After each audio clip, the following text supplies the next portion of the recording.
cette série que je veux développer par la grâce de Dieu, la phrase qui est plus remontée dans mon cœur, c'est posséder une mentalité supérieure.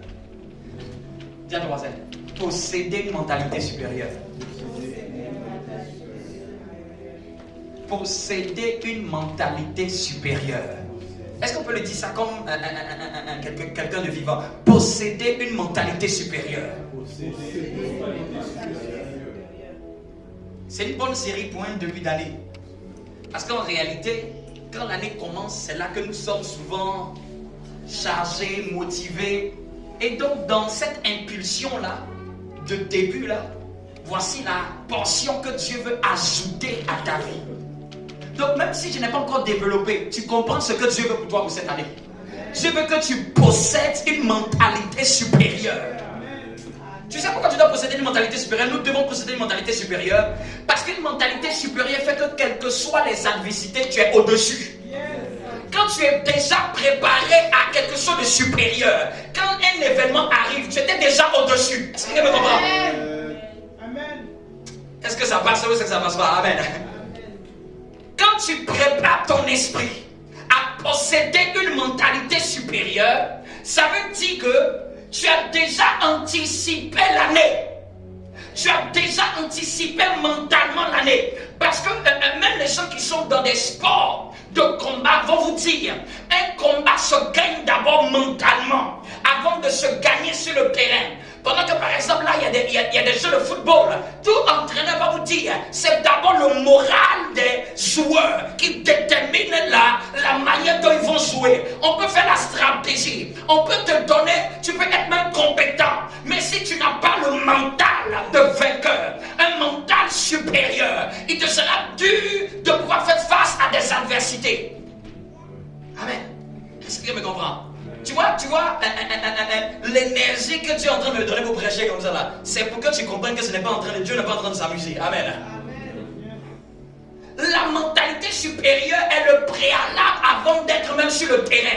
Cette année, on peut ne pas savoir tout ce qui va se passer dans les moindres détails. Mais il y a une chose dont je suis sûr. Si je prépare ma mentalité à une mentalité supérieure, je suis sûr d'être au-dessus de tout ce que je vais croiser. Amen. La mentalité supérieure est le partage des enfants de Dieu. C'est le partage des enfants de Dieu. C'est ce qui est censé être notre norme.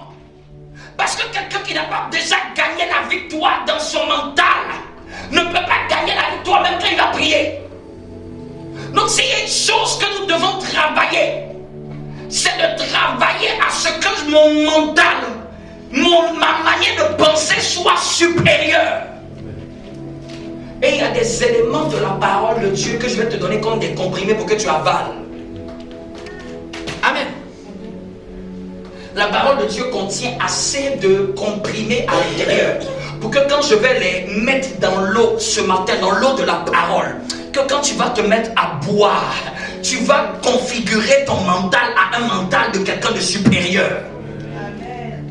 Dieu n'a pas décidé d'avoir des enfants qui sont timides, froids comme des souris devant les adversités.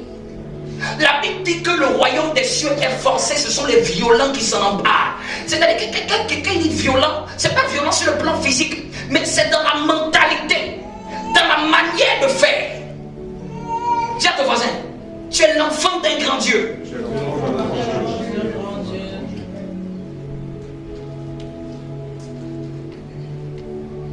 La manière dont que nous fonctionnons comme enfants de Dieu est en fonction de ce que nous comprenons de qui nous sommes fils. De qui suis-je fils? C'est la première question. D'où je viens? D'où je sors?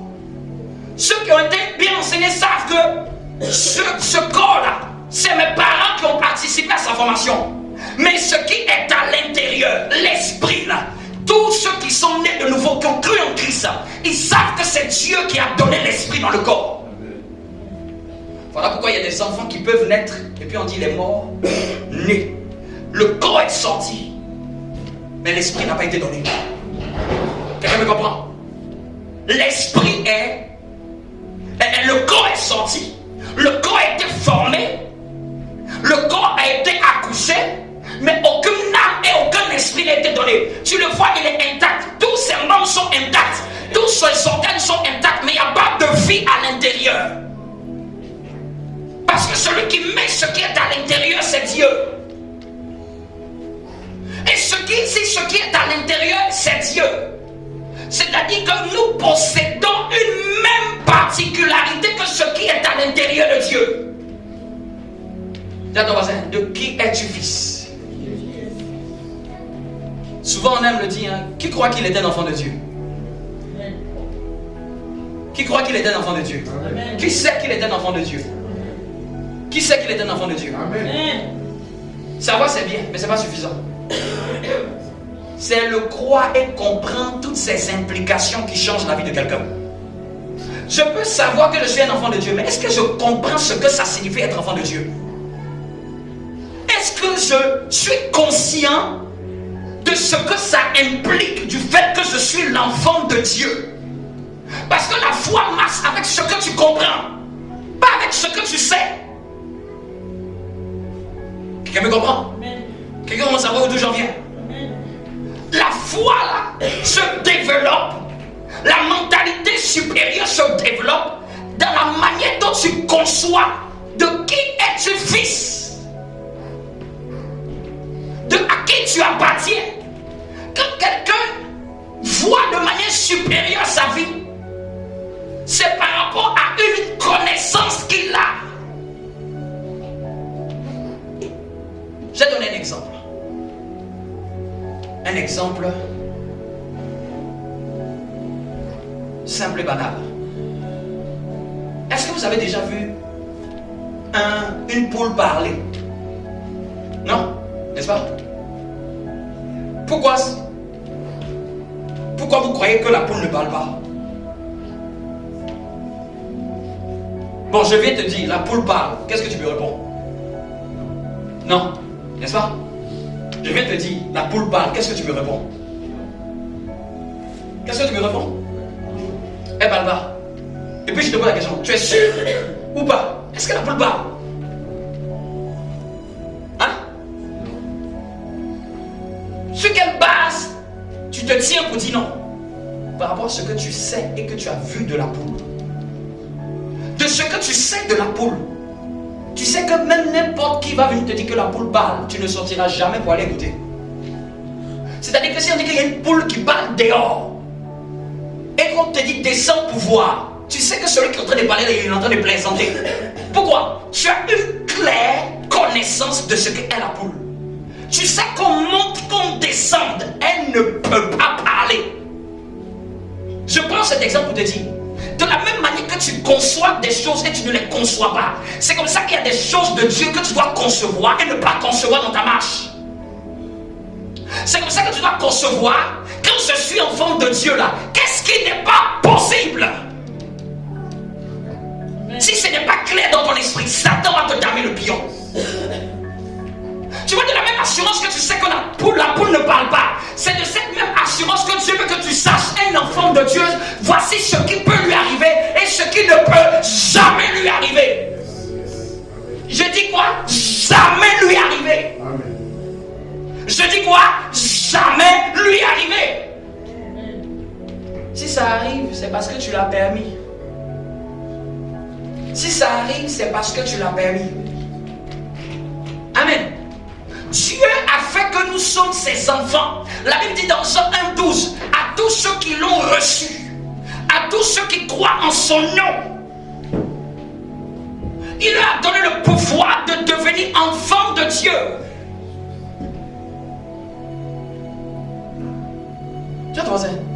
Tu sais ce que Dieu permet dans ta vie ou pas?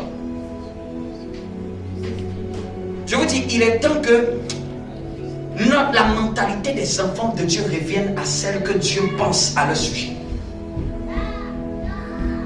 Tout commence par qu'est-ce que tu sais dans ta tête?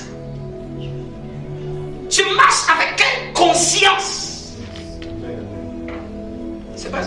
Il y a des versets dans la Bible, tu les connais. tu les connais? C'est pas ça qui te fait de les connaître là ne suffit pas. Est-ce que tu les comprends? Et est-ce que tu marches avec cette compréhension? Est-ce que tu marches avec cette compréhension?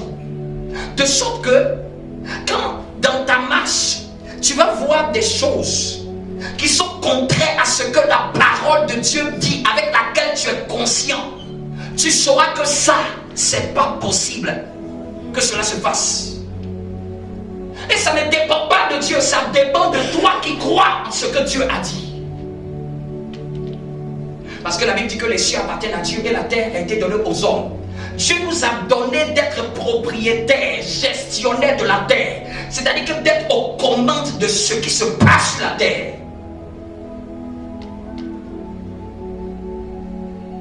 Dieu nous a donné d'être aux commandes. C'est-à-dire que sur la terre, Dieu nous a donné d'être aux commandes.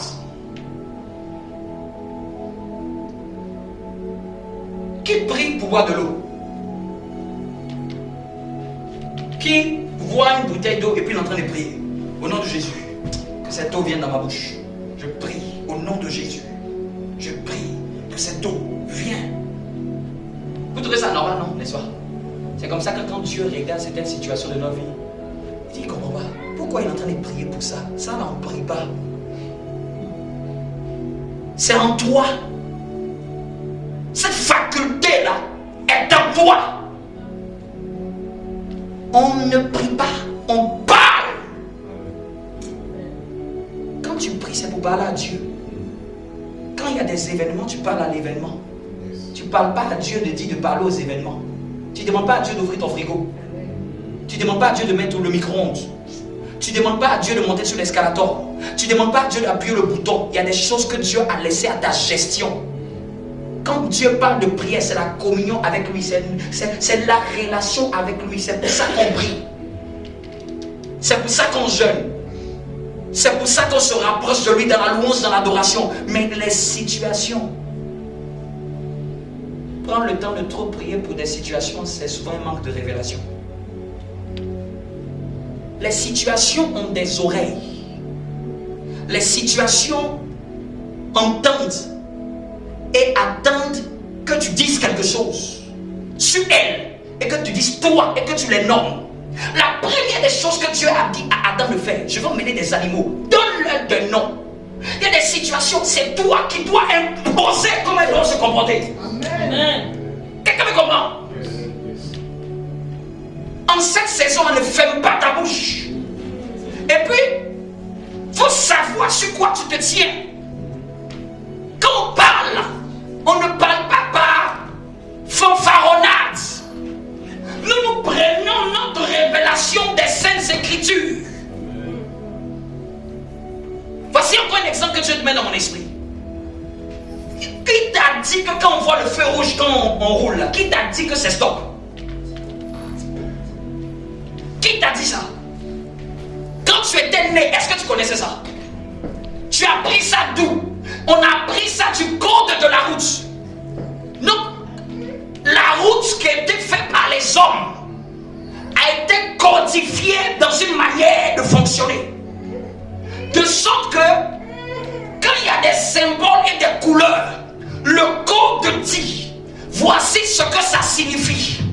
De la même manière, quand Dieu t'a créé, il a mis un code pour que quand tu vas interpréter le code de Dieu, qui est la parole de Dieu, tu vas comprendre et savoir ce qu'il faut dire, ce qu'il ne faut pas dire, ce qu'il faut faire, ce qu'il ne faut pas faire, ce qu'il faut accepter et ce qu'il faut refuser dans sa vie.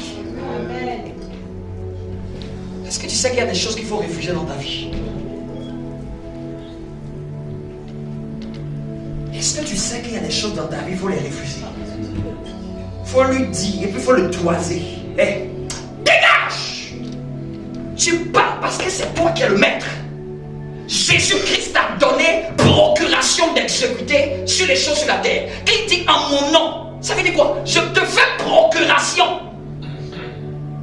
Tu lui dis, fais ces bagues, va à la banque, va retirer de l'argent. Tu vas me demander, ouais, avec mes papiers. Tu vas me demander, on va te demander la procuration.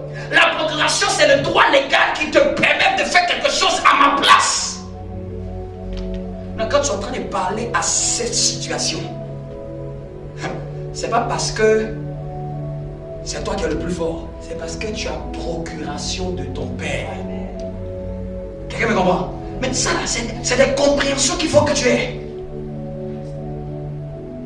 C'est-à-dire que quand tu prends, nous prenons la Bible, c'est de souvent s'arrêter sur certaines parties de dire, il faut que je comprenne et que je marche avec cette révélation-là. Vous savez pourquoi souvent dans certaines personnes affichent des versets dans leur maison, dans les carnets où ils stablent les versets. C'est pour ne pas oublier, parce qu'il y a quelque chose que tu oublies, tu ne peux pas le faire. Quelque chose dont tu n'es pas sûr, tu ne peux pas le faire. Aujourd'hui, tous ceux qui roulent, ils savent que souvent ils n'ont plus trop besoin de regarder. Par exemple, quand tu roules avec la boîte manuelle, un moment tu t'habitues à rouler, tu le fais par réflexe, n'est-ce pas? Mais au début, tu regardais. Il y a certains versets de la parole de Dieu, ça doit être tellement en toi que tu les manifestes par réflexe. Il y a certaines révélations de Dieu à ton sujet que tu les as tellement apprises que ça devient un réflexe de te comporter de cette manière. C'est tellement un réflexe que même quand tu dors et que tu vois quelque chose de contraire dans le rêve, même ça te poursuit. La compréhension que tu as de ton vivant, pendant que tu es conscient, te suit même quand tu es inconscient. Souvent les gens, j'ai entendu dire que souvent quand les gens veulent devenir, quand un francophone veut devenir bilingue en anglais, apprendre l'anglais, souvent les gens disent qu'il faut que ça va se voir de la manière jusqu'à ce qu'il rêve même en anglais. Amen. Jusqu'à quand il va dormir. Et puis on parlera anglais dedans. Et il va répondre en anglais. C'est-à-dire que l'anglais, il a tellement appris que c'est imprimé même dans son subconscient, même étant inconscient. De sorte que même quand il dort étant fatigué, dans la partie de son cerveau, l'information qui est là-bas là, est une vérité qu'il a apprise. Quelqu'un me comprend? Non, il y a des versets de la parole de Dieu. Tu les as tellement appris.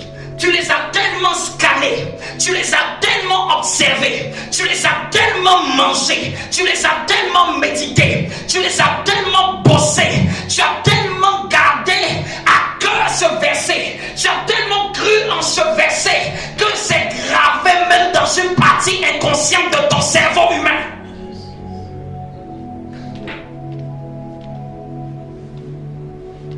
C'est écrit à l'intérieur. Mais il faut que j'ai une confiance. La mentalité supérieure ne vient pas juste parce que tu récites des versets. Elle vient parce que tu as foi en des versets. La foi disparaît. Et la foi est la chose la plus capitale pour avoir une mentalité supérieure. Parce que ta mentalité est en fonction de ce que tu crois. Je ne vis que ce que je crois. J'expérimente que ce que je crois. Pas ce que je lis seulement, mais ce que j'ai lu et que j'ai cru. Que tu retrouves des choses à croire dans la parole de Dieu. Bien aimé, quand quelqu'un croit en quelque chose, il n'accepte aucun doute à ce sujet. Je vais me comprendre. De la même manière que tu crois que la poule ne chante pas, elle ne parle pas, pardon. De la même manière que tu crois en cette vérité, tu ne penses même pas à ce que cela soit possible autrement. Vous me comprenez? De la même manière que nous ne concevons pas ce qui est impossible. Je ne conçois pas dans mon esprit que la poule peut parler. Je n'y pense même pas même. Dans mon esprit même, je ne peux même pas douter à ce sujet. Vous me comprenez? C'est tellement clair. C'est tellement sûr dans mon esprit. Et c'est pour ça que la Bible dit que la foi là, c'est une assurance ferme. Mais si tu as une parole et puis tu dis, et si, je dis ça c'est pas encore la foi. Quand tu crois en quelque chose, ça t'envahit. Tu ne penses à aucune autre alternative. Tu vas être même comme un fou pour les autres. Tu ne penses à aucune autre alternative. Quand tu crois en quelque chose, ça se voit même dans ton langage. se voit dans tes confessions. Ça se voit dans tes déclarations. Ça se voit dans tes affirmations. On ne te force pas à dire. C'est ce que tu crois que tu dis instinctivement. Regarde tes paroles. Elles sont révélatrices de ce que tu crois en général. Regarde tes paroles même seul toi-même.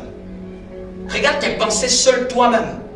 Elles sont la majeure partie de tes pensées, sont le reflet de ce que tu crois et de ce que tu acceptes et de ce que tu permets et de ce que tu crois peut-être être vrai. J'ai toujours prêché ici. La réalité, ce n'est pas la vérité. Quand ce que tu vis est contre la parole de Dieu, vous savez ce qu'il faut faire? Ce que je vis est un mensonge. Je vous donne comme vérité. Si ce que tu vis et que tu constates dans la parole de Dieu, une parole qui est contraire à ce que tu vis, une parole de Dieu à notre sujet, par rapport à notre héritage, par rapport à notre destinée, si tu constates qu'il y a anomalie, ce n'est pas la parole de Dieu qui est fausse, c'est ce que tu vis là qui est un mensonge. Un mensonge, c'est comme un film dans lequel on peut te mettre. Où tu es en train de jouer une scène. D'ailleurs, même les films, c'est un mensonge. Parce que tout ce qui est dedans n'est pas vrai. Satan peut permettre de vouloir t'emmener dans un scénario. Est-ce que ce scénario peut venir dans ta vie? Et puis tu vas te dire, non mais bon, ma voisine avait vécu ce scénario. Hey, c'est la voisine, c'est pas moi. Un enfant de Dieu n'est pas un enfant ordinaire. Dis-le avec moi, je ne suis pas un enfant ordinaire. C'est la mentalité à laquelle Dieu veut nous appeler. Et tu vois ça, faut pas le dire juste parce que je t'ai dit de le dire. Tu dois le dire parce que tu sais pourquoi tu es un enfant extraordinaire. Je vous ai dit que nous sommes sortis de Dieu. Dieu a soufflé. Dans la Bible dit que Dieu a soufflé dans les narines de l'homme. C'est-à-dire que, imagine, Dieu souffle dans les narines de l'homme. Le souffle de vie. Donc, c'est-à-dire que la vapeur, là, le vent, là, c'est sorti de qui? Il y a un vent qui est dans nous, là. Un vent, là, c'est sorti dans le ventre de Dieu. C'est ça qu'un sorcier va attraper. Ici, les fois qui viennent. Vous voyez? C'est la compréhension. Parce que même les choses de Dieu sont logiques. Il n'y a pas plus logique que ça. Mais ça va dépendre de est-ce que ta foi peut prendre cette révélation. Voici la conception. Je vais te donner encore une vérité. Je vais te donner une vérité pour te montrer la mentalité du niveau supérieur.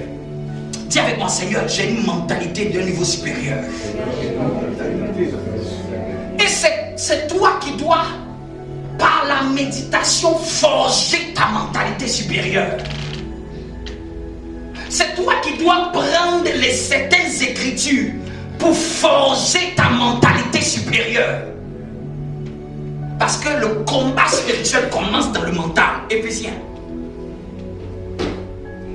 Qui aime cette parole? Qui aime cette parole? Est-ce que ça te fait du bien? Est-ce que ça te fait du bien? Donc, Satan souvent est un metteur en scène. Prépare un diagnostic, bien aimé. Quel que soit le diagnostic, si tu vois que c'est contraire, tu as le droit. En tout cas, ça dépend de ta foi. En matière de foi, la Bible nous dit qu'il soit fait toujours selon notre foi. Parce que ma foi peut être différente de la tienne. En fonction de ce que j'ai compris, il y a certaines choses que je ne me permets pas de croire que c'est possible. Mais toi aussi va dépendre. Ta mentalité supérieure va venir en fonction de ce que toi tu comprends. Ce que tu acceptes de comprendre. Qu'est-ce que tu acceptes de comprendre de Dieu? Éphésiens chapitre 2. Un merveilleux texte. Nous allons lire un verset. Un verset qui est connu.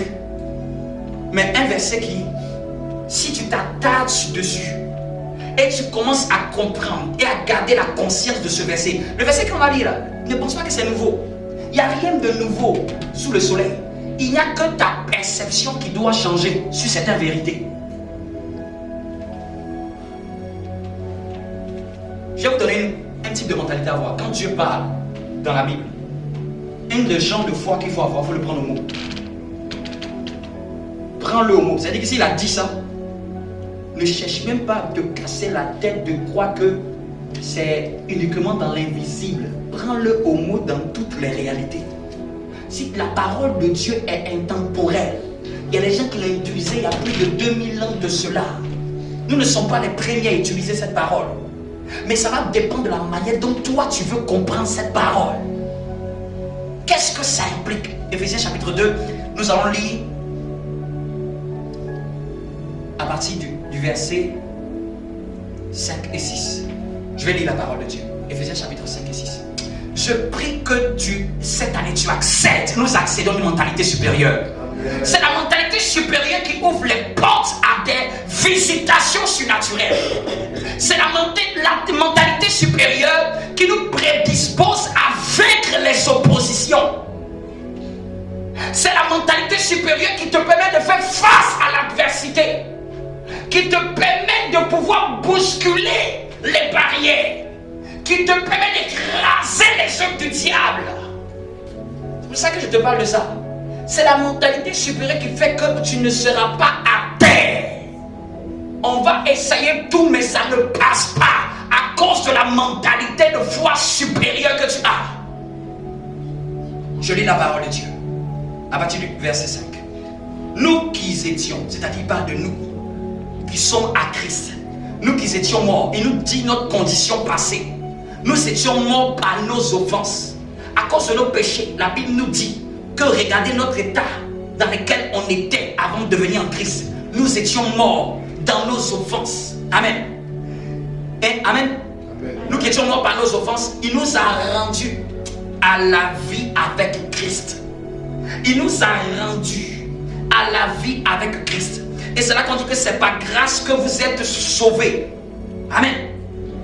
Au verset 6, il dit, il nous a ressuscités ensemble.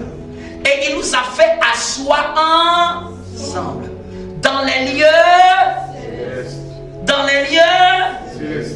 en Jésus. Jésus se m'arrête avec cette portion. Il nous a ressuscités ensemble. Et il nous a fait asseoir ensemble. Où ça? C'est-à-dire que notre position, je donne un exemple. Ce verset est en train de dire l'autorité dont nous avons hérité. L'autorité dont nous avons hérité. Quand il dit nous a fait asseoir, c'est-à-dire que quand on veut donner une position d'autorité à quelqu'un, on le fait asseoir sur un trône de gloire. Et quand la Bible dit qu'il nous a fait asseoir ensemble dans les lieux célestes, c'est-à-dire que dans son palais, c'est-à-dire que Dieu dit, nous là, nous bénéficions d'une opportunité d'autorité en Christ. Comme je suis en Christ, je suis bénéficiaire. Je ne suis pas n'importe qui. Peut-être celui qui ne connaît pas Christ peut ne pas savoir qui il est. Mais moi, Dieu dit, toi, Dieu dit, nous sommes assis dans les lieux célestes. Qu'est-ce qui est plus grand que les cieux? Qu'est-ce qui est plus grand que les cieux? C'est déjà quand quelqu'un veut commencer à comprendre les choses. Qu'est-ce qui est plus grand que les cieux? Il n'a pas dit que je suis la terre. Il dit dans les cieux pour te dire que s'il y a quelque chose qui est plus grand que les cieux, que cela vienne. Toi, nous sommes assis là-bas. Il nous a intronisés. Ceux qui connaissent bien ce mot, intronisé. C'est-à-dire que c'est le fait qu'on fait une cérémonie pour emmener quelqu'un à posséder un pouvoir. Ma foi doit accepter ça. Tu vois cette vérité-là? Ça ne doit pas être dans la Bible. Ça doit être dans ton mental. Quand tu es en train de marcher, tu marches. Tu marches. C'est cette mentalité que David pouvait avoir. Il dit 10 000 tombent à ma gauche, 1000 à ma droite. Moi, jamais atteint. Parce que quand David dit que si David pensait comme ça, si ça doit m'atteindre, il faut que ça me trouve d'abord dans la position que j'ai au ciel. Et comme il n'y a pas plus grande chose que le ciel, c'est moi qui suis la grandeur à laquelle Dieu a appelé. Donc 10 000, quand il dit 1000 tombent, c'est-à-dire qu'on avance tous ensemble. Il y a 1000 qui tombent, 10 000 encore. De mes côtés, il dit moi je ne serai pas atteint. Vous le comprenez? À cause de la conscience qu'il avait de la vérité de qui il est. C'est pour ça qu'il fait dire l'Éternel est mon berger. Il se voyait comme étant la brebis d'un grand Dieu qui ne peut pas laisser sa brebis être dévorée. Qu'est-ce que tu acceptes dans ton esprit? Qu'est-ce que tu acceptes dans ton esprit? S'il y a un sorcier qui vient, qui sort au-dessus, puisque c'est Dieu qui est au-dessus de tout, n'est-ce pas? Je vais te faire un calcul mathématique. Il dit qu'il nous a fait asseoir dans les lieux célestes en Christ, n'est-ce pas?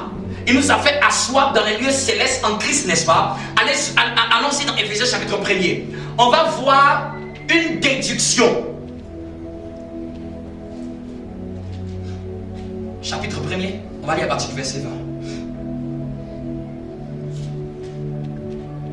C'est comme si même il y a un lien même entre le verset 5, chapitre 1er à partir du verset 20 et 21. Le verset 20, il rejoint un peu le verset 5, le verset 21, il va rejoindre le verset 6. Le verset 20, il dit, il l'a déployé, il parle du Père, il l'a déployé en Christ, en le ressuscitant des morts. Le chapitre 2, c'est comme s'il parlait de nous, il dit ensemble, vous me comprenez?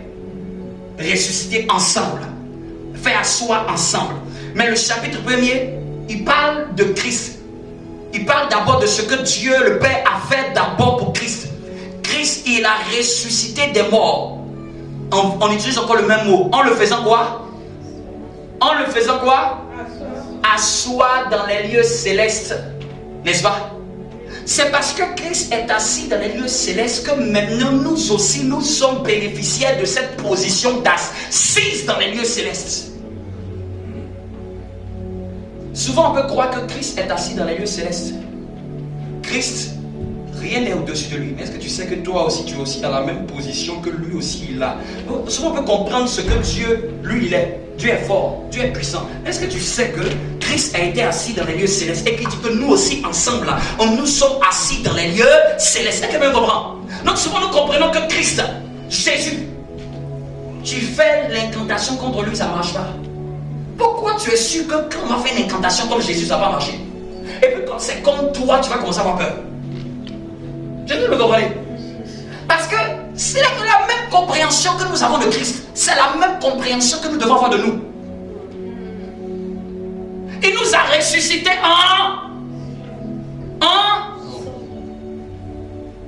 Donc Christ était ressuscité. Et la Bible nous informe, Christ, quand il était ressuscité, notre esprit était ressuscité aussi avec lui.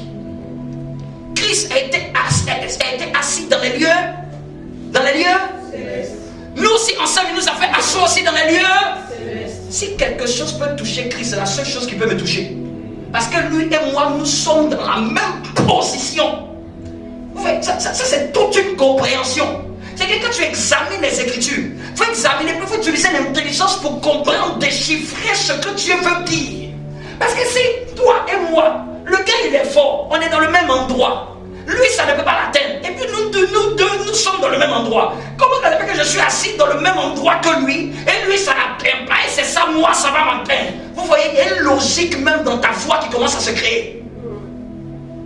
Ça, c'est même pas encore la prière. C'est ta mentalité. Tu sais que c'est pas possible. Ça n'arrive pas à Christ, ça ne peut pas m'arriver. Ta foi doit prendre cette vérité. Ça là, c'est pas la prière. Oh non, non, non, non. Seigneur, ça, laisse ça d'abord. C'est quand tu as compris ça que tu peux prier. Je vous dis, le travail qu'on doit faire plus cette année, c'est de prier. Mais avant de beaucoup prier, quand je parle de prier, c'est-à-dire que où tu veux voir des choses se décanter là, il ne faut pas te presser à parler contre ces choses. Va t'asseoir et médite sur une vérité de Dieu.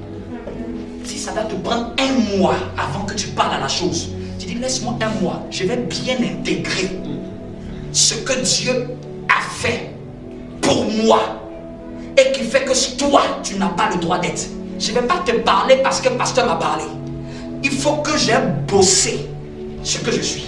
Pour que quand je vais me trouver devant toi, quand je vais me trouver devant toi, ça habite en moi cette vérité. Et c'est là que je peux me mettre à parler sur cette montagne. Quand tu vas parler, il va dire, hey, la personne n'est pas entendu parler comme les chrétiens qui prier beaucoup.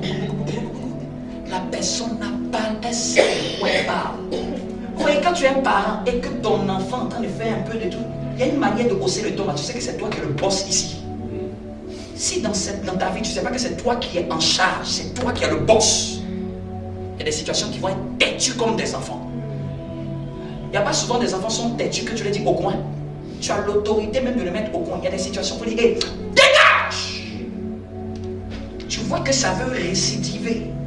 Comment te permets-tu de récidiver? Tu sais qui je suis. Mais tu sais ça, c'est pas devant moi que tu dois faire ça. Il y a un mental qu'il faut avoir. Un mental de guerrier pour Dieu. Je n'ai pas encore fini. Quelqu'un me comprend? C'est chic, c'est chic. C'est ça qui change la vie chrétienne. Là même quand je dis que on va se laisser là. Quand je vais avoir mes temps ceux-là, je vais aller m'asseoir sur certaines vérités. M'enfermer seul à seul. Je dois manger. Ça, quelque chose, je dois manger par rapport à ce que je vise. Je vais manger certaines vérités. Je vais disséquer les os. Vous voyez que souvent les gens mangent, ils dissèquent les os, ils dissèquent le cartilage. Je vais dire, toi et moi, le verset, on va avoir une relation, toi et moi. On va avoir une histoire. Un verset avec lequel on n'est pas d'histoire, c'est un verset qui ne change pas votre vie. Regarde ton voisin, tu as une histoire avec quel verset? Je n'ai pas dit un slogan, une vérité que tu crois. Pas un slogan que tu affiches quelque part. Mais ça te possède. La vérité est en toi. On est toujours au verset 20, chapitre 1 d'Éphésiens. Par exemple, vous donnez un autre idée. Éphésiens est rempli de beaucoup d'informations concernant les choses que Dieu nous a données. Tu vas voir beaucoup là-bas en Christ, par Christ, avec Christ. Si toi tu lis, tu crois que tu es dans un champ de patates. Tu lis seulement. Tu vois, en Christ, ça date. Et que tu t'attardes pas sur pourquoi il a dit. Quand il dit en Christ, c'est pour toi. Quand il dit avec Christ, c'est pour toi. Quand il dit par Christ, c'est pour toi. Tu stabilises ça. Est-ce que quelqu'un me comprend? Donc, on a fait une déduction mathématique. Jésus lui-même a été ressuscité et est assis à la droite de Dieu le Père. Il a fait asseoir dans les lieux célestes. Quelqu'un comprend? Et la Bible dit que nous aussi, le chauffage, nous aussi, il nous a fait asseoir ensemble avec lui dans les lieux célestes. Donc je comprends que l'endroit où Jésus-Christ est censé se trouver, c'est dans le même endroit que Dieu aussi m'a localisé. La position d'autorité que Jésus-Christ bénéficie, c'est de cette même position d'autorité-là que Dieu m'a placé à ce même niveau. Écoute encore. Il a déployé en Christ le ressuscitant des morts en le faisant asseoir à la droite dans les lieux célestes. Verset 21. Tu peux graver le verset 21. Au-dessus, regardez, quand il dit il a placé dans les lieux célestes, il va préciser au verset 21. Au-dessus de toute... Est-ce qu'on peut le lire? Au-dessus de toute... Au-dessus de tout odeur, au-dessus de toute pluie, au-dessus de toute dignité, au-dessus de tout nom qui peut ce nom. C'est-à-dire que s'il y a quelque chose, c'est-à-dire que heureusement que tu es tellement fort, qu'il dit bon, s'il disait domination, je disais autorité, je disais puissance, je disais dignité, si je n'ai pas dit non, tu as dit que non, ça s'appelle tel problème. Non, c'est-à-dire que c'est le nom que peut-être quelqu'un peut donner à une situation. Une situation médicale, une situation administrative, une situation financière. Quelqu'un va donner un nom. Il dit même au-dessus de tout nom qu'on peut donner. Si ta chose a un nom, tu es au-dessus d'elle. Je peux donner une révélation. Tu peux dire que si ce que vous me dites là, ça a un nom, si on peut donner un nom à ça, c'est fini, c'est foutu. Parce que la position où moi, mon Seigneur est, et il m'a emmené là-bas. On me dit que je suis au-dessus de tout nom qu'on peut donner.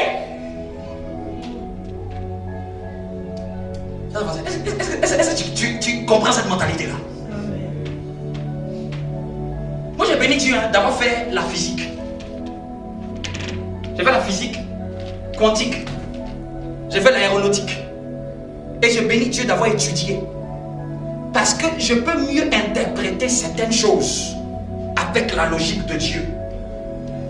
S'il n'avait pas mis non là, Tu aurais dit que ça, on dit que c'est pression artérielle. Il a mis non là pour que tu dises. Si on a dit que c'est pression artérielle, tu dis, hey, tu es foutu. Je suis au-dessus de ça. Un pasteur disait qu'un jour il allait faire son diagnostic médical. Il dit ce jour-là, Satan voulait le mettre dans un film. Donc Satan passe par le médecin pour lui dire vous savez, vous avez la pression artérielle qui est élevée. Il dit c'est pas moi. Le médecin dit non, si, regardez les examens, regardez les statistiques. Il dit, j'ai pas dit non que c'est pas écrit dans tes papiers. Je dis ce n'est pas pour moi. Je sais que vous comprenez. Le médecin dit mais comprenez que c'est écrit, on a déjà fait les analyses. C'est ici. Il dit je sais que vous avez fait les analyses. Je sais que vous avez écrit. Mais pour que tu arrives à son niveau là, tu sais qu'est-ce qu'il comprend? C'est que souvent les gens vont se lever, vont faire la même chose. Est-ce que tu as compris ce que lui il a compris pour faire ça? Le problème, c'est pas du fait du suivi dans la foi. Il faut comprendre quelque chose avant de faire. Vous me comprenez? Parce que souvent, on va voir tel affaire, tel témoignage. J'ai envie de copier. C'est pas copier. Il faut comprendre ce qu'il faut savoir avant de te comporter d'une certaine manière. Il faut que ça soit clair. Lui, il savait que lui, Dieu ne peut pas l'appeler, prêcher tous les dimanches. Et puis sa pression artérielle va monter. Il savait qu'il est au-dessus de tout nom. Ce n'est pas un verset. C'est tellement gravé dans ses entrailles que ce n'est pas possible. C'est une logique impossible pour lui. Et ne pensez pas qu'il a eu en une minute cette mentalité. C'est une mentalité qui s'est efforcée de bâtir dans sa vie. C'est une forteresse qui s'est emmenée, obligée à bâtir dans sa vie.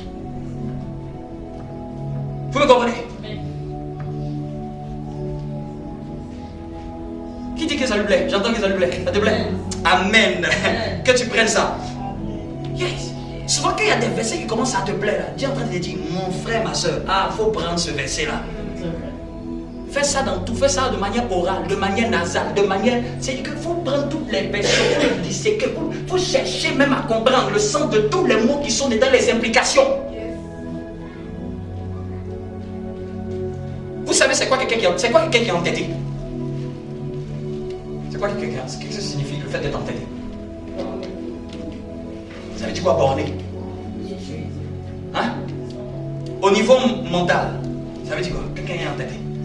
C'est même le fait de même temps dire entêté, on pense à la tête. C'est-à-dire que c'est son mental. Il y a quelque chose. Qu'est-ce qu'il a? Il a le fait de quoi? Il est insistant, quelles que soient les circonstances. Par rapport à quoi? Il a une idée.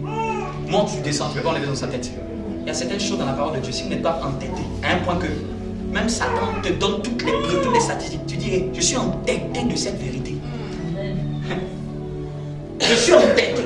Et comme Dieu, quand il parle, il ment pas. À moins que Dieu va déchirer la Bible. À moins que Dieu va se désintégrer. Et comme Dieu, quand il parle, Dieu a fait en sorte que sa parole, tout peut mentir, mais sa parole ne ment pas. Mais c'est la parole auquel j'ai cru. Pas de citer les versets, la parole auquel j'ai cru, c'est celle-là qui ne ment pas. C'est pas genre, il est écrit. Arrête de dire, il est écrit, il est écrit. Il sait que c'est écrit. C'est toi qui dois savoir que c'est écrit. Seigneur, il est écrit. Seigneur, il est écrit. Dieu sait que c'est écrit. Il a même laissé que ça soit écrit pour toi. Seigneur, tu sais, il est écrit. Il est écrit. Et laisse ces histoires-là. Dieu sait que c'est écrit. C'est toi qui dois être convaincu que c'est écrit. Et quand tu es convaincu que c'est écrit, tu ne dis même plus seulement c'est écrit. Tu parles ce qui est écrit. Amen. Tu t'appropries ce qui est écrit. Tu t'entêtes avec ce qui est écrit. Donc j'ai parlé d'entêter, pourquoi? Parce qu'au fait, quand tu as la foi sur quelque chose, tu es comme quelqu'un qui est entêté. Je n'ai pas dit la foi sur quelque chose que quelqu'un t'a dit. Pas même sur ce que le pasteur t'a dit. Si ce que la parole de Dieu t'a dit. Ce qu'un homme peut te dire peut faillir. Mais ce que Dieu dit, ça ne faillit jamais. Si Dieu a dit tout non, c'est-à-dire que même tous les noms de ce que tu veux, ta logique, toute ta logique universelle, tu peux la mettre dans ce verset-là. Il a dit tout non. Au-dessus de tout non. Quel est le nom d'une situation? Tu es au-dessus de ça. Quel est le nom d'une situation? Si ça a un nom, dites aux gens, si ça a un nom, c'est foutu. Amen. Ce verset-là, j'ai commencé à l'aimer.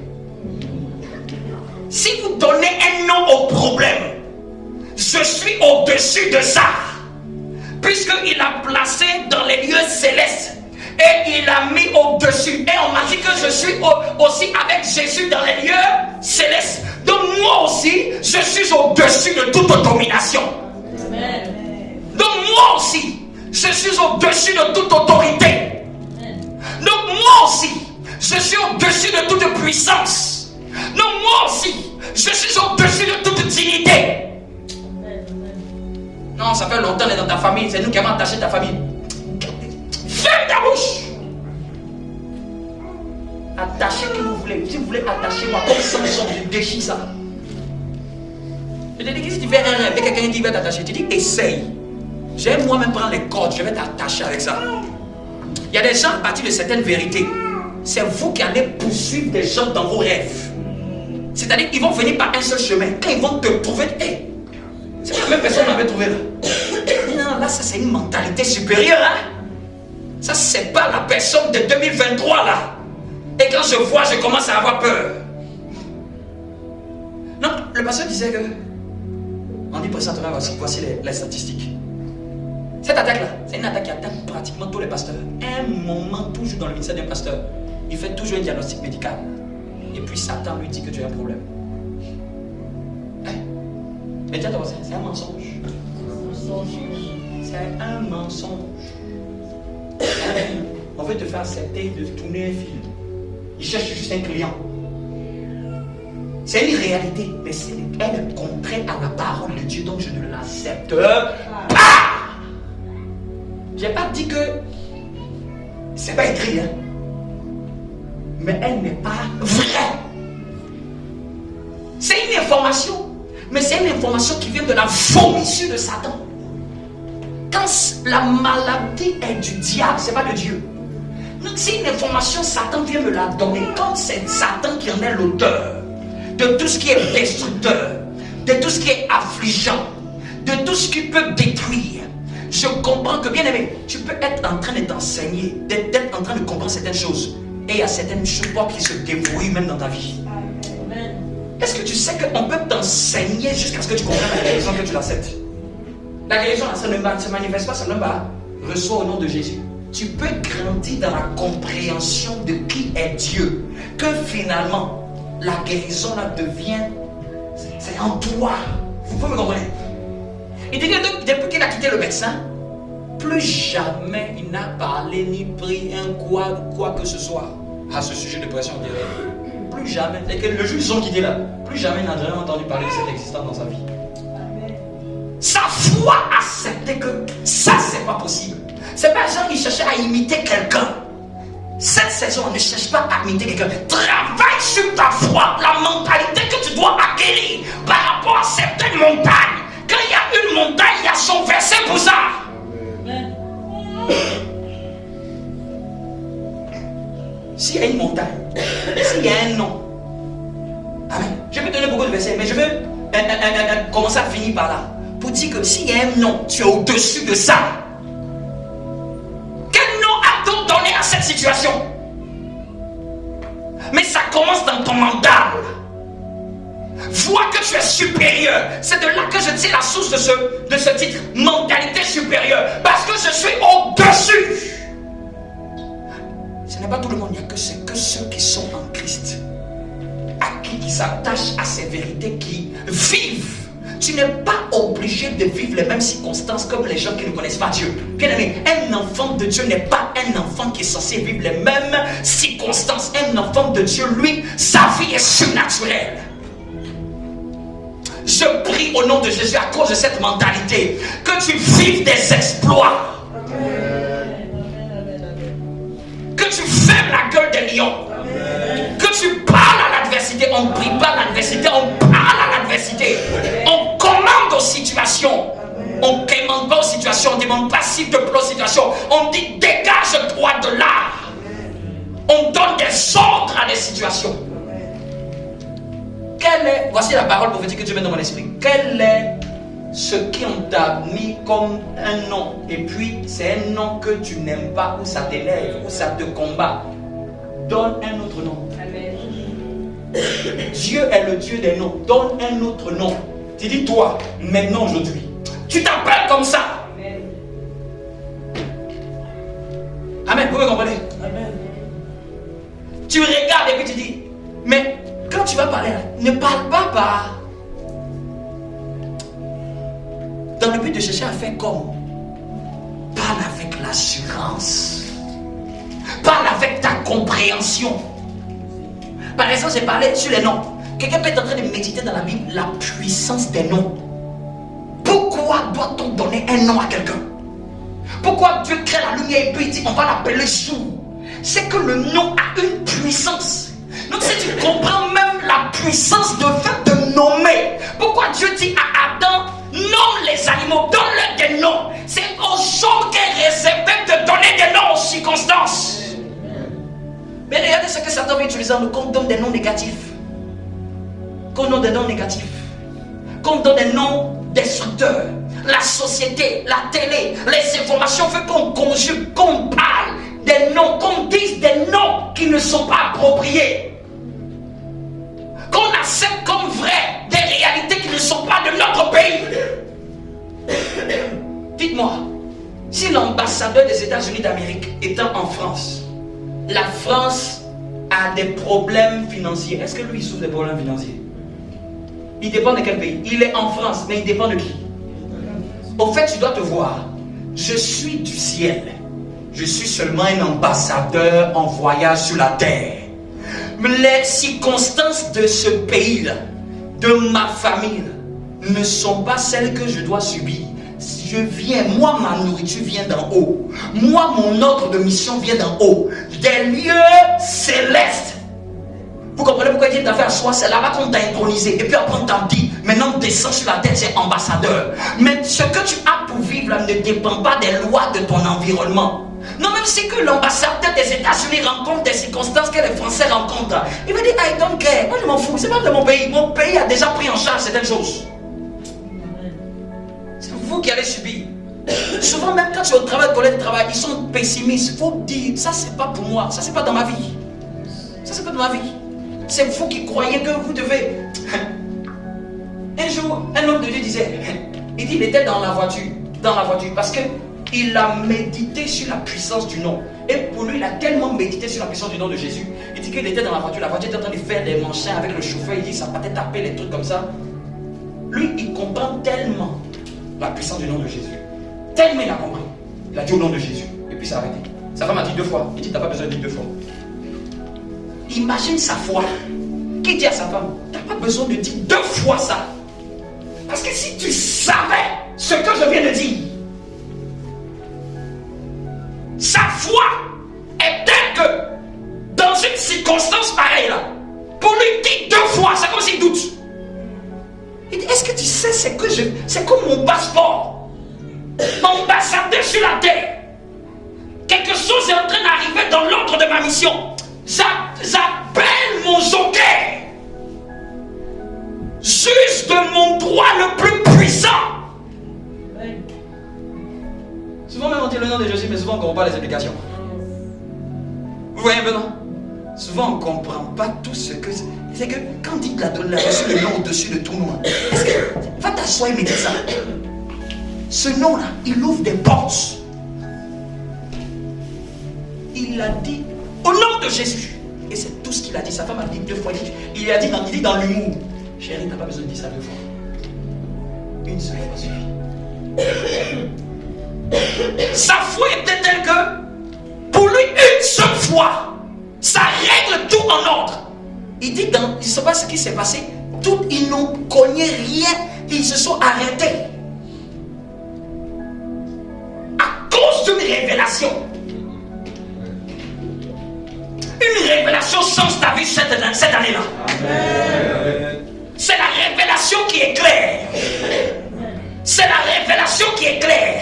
Je décrète sur ta vie une révélation. Tiens-toi debout. Une révélation change ta vie cette saison-là.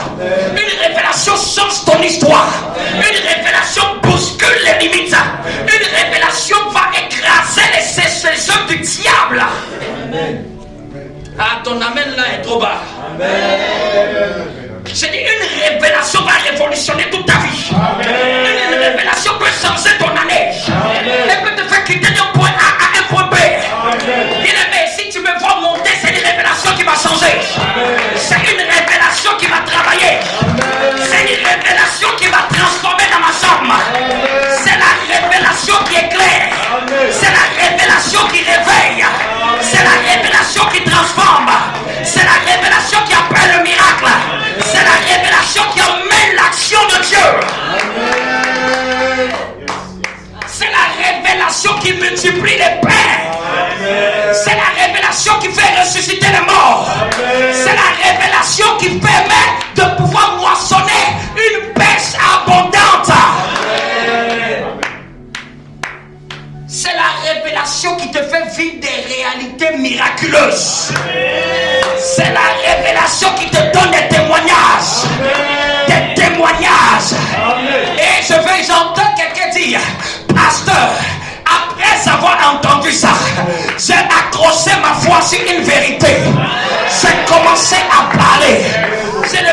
suis pas précipité. J'ai connu le mode d'emploi de la parole de Dieu. Avant, j'avais la Bible. Mais béni soit Dieu. Quelqu'un m'a montré le mode d'emploi. Quelqu'un m'a donné la cuillère pour que je sache où puiser, pour ramener vers moi. Je dis, Seigneur, que cette situation-là doit s'arrêter. Elle m'a trop humilié. Elle a trop voulu être une étiquette sur moi. J'ai pris un verset par rapport à cette situation-là. J'ai commencé à l'étudier. J'ai commencé à l'avaler. Et quand j'ai senti que j'étais rassasié, quand tu es rassasié d'un verset, c'est quand tu parles maintenant. Quand tu es rassasié d'une vérité, c'est là on parle à la circonstance. Je décrète dans ta vie que tu vives sur la base de ta mentalité des miracles insoupçonnés. Tu es au-dessus de la maladie. Tu es au-dessus des problèmes. Tu es au-dessus de la mort. Tu es au-dessus des calamités. Tu es au-dessus de la pauvreté. Tu es au-dessus du manque. Tu es au-dessus des désastres. Tu es au-dessus des limitations. Des limitations familiales. Des limitations territoriales. Au-dessus des dominations. Au-dessus des esprits de ta famille. Au-dessus des esprits qui ont combattu ton père. Au-dessus des esprits qui ont combattu ta mère. Ton amen me dérange. Tu es au-dessus des dominations. Au-dessus des principautés. Au-dessus de l'enchantement. Au-dessus des résultats médicaux. Au-dessus des statistiques humaines. Au-dessus de ce que tes yeux voient. Au-dessus des mauvaises étiquettes qu'on t'a collées. Pendant que je suis en train de déclarer, tu vas prendre ce que tu as réservé pour le Seigneur et tu vas parler dessus. Tu vas sceller cela, ces paroles. Je dis que quelqu'un est au-dessus d'une situation. L'année là, tu prends le dessus. Tu prends ton envol. Tu prends ton envol. Je veux avoir des amens. Amen veut dire qu'il en soit ainsi. Quand je parle, tu es en train de signer. Ton amen signe ce que je dis. Ton amen cachette ce que je dis. Je me tiens du haut de la chair. Je ne me tiens pas dans ma chambre. Je me tiens sur la chair de Jésus-Christ. Je me tiens devant la parole de Dieu. Si Dieu est pour toi, qui sera contre toi? Si Dieu est pour toi, qui sera contre toi? Ceux qui sont avec toi sont plus nombreux que ceux qui t'en veulent. Ceux qui sont avec toi sont plus puissants que ceux qui t'en veulent. Est-ce que tu sais qu'il y a un verset dans la Bible qui me plaît, qui me revient à l'esprit? La Bible dit que ton Dieu t'ordonne d'être puissant. C'est un ordre dans la Bible que nous soyons puissants. C'est fini le temps de baisser le visage. C'est fini le temps de pleurer. C'est fini le temps de verser des larmes. Ton Dieu t'ordonne d'être puissant. C'est un ordre, c'est un commandement. C'est-à-dire que si tu démontres ce que Dieu attend de toi, sois puissant à ton travail. Sois puissant dans tes activités.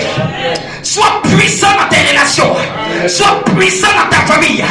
C'est toi qui es au-dessus. C'est toi qui es au-dessus. Par la sopéra. Quelqu'un qui a compris a commencé à parler. Dis que tu es au-dessus. Donnez-nous. Donnez-nous. Et tu dis à ce nom-là, tu es au-dessus.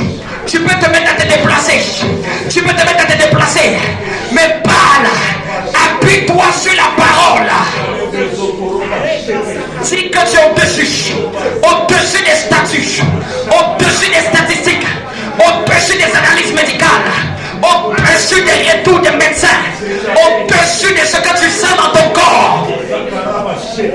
Makalamaya. Je suis au-dessus.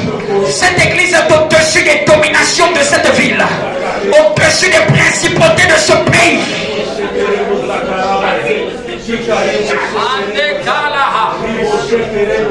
Parle, dis à cette situation, à cette montagne qu'elle dégage.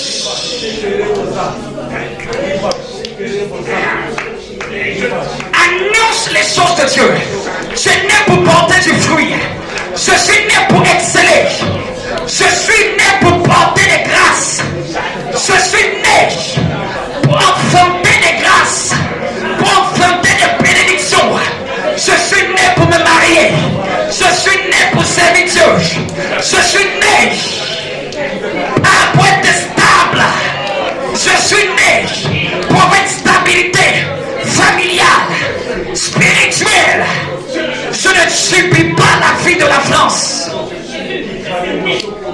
Je ne subis pas la dépression. Les gens de paix dépressifs, ce n'est pas mon problème. Moi, mon mental est un mental supérieur. Je suis au-dessus de la peur, au-dessus des angoisses, au-dessus du stress de l'enfance. Je suis au-dessus de ça. Au-dessus des difficultés de ce pays. Je suis au-dessus. Mon passeport est en haut. Mon patrimoine est en haut. Ma patrie est en haut. Ce qui me tient vient d'en haut. Je suis assis avec Christ dans les lieux célestes.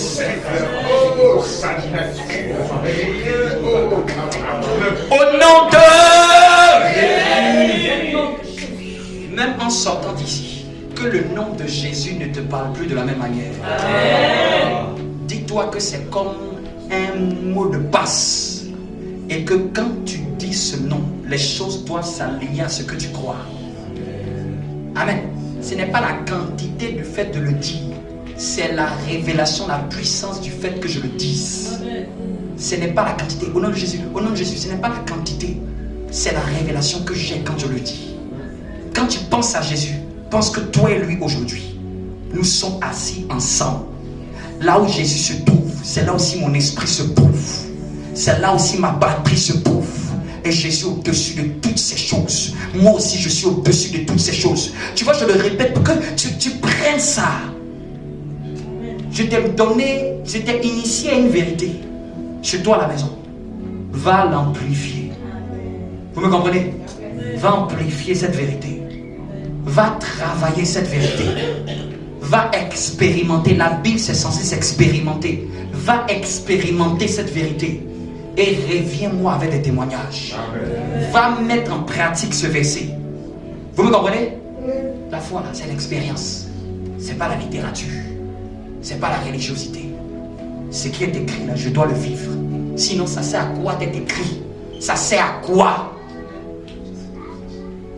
C'est au nom de Jésus que nous avons prié. Amen.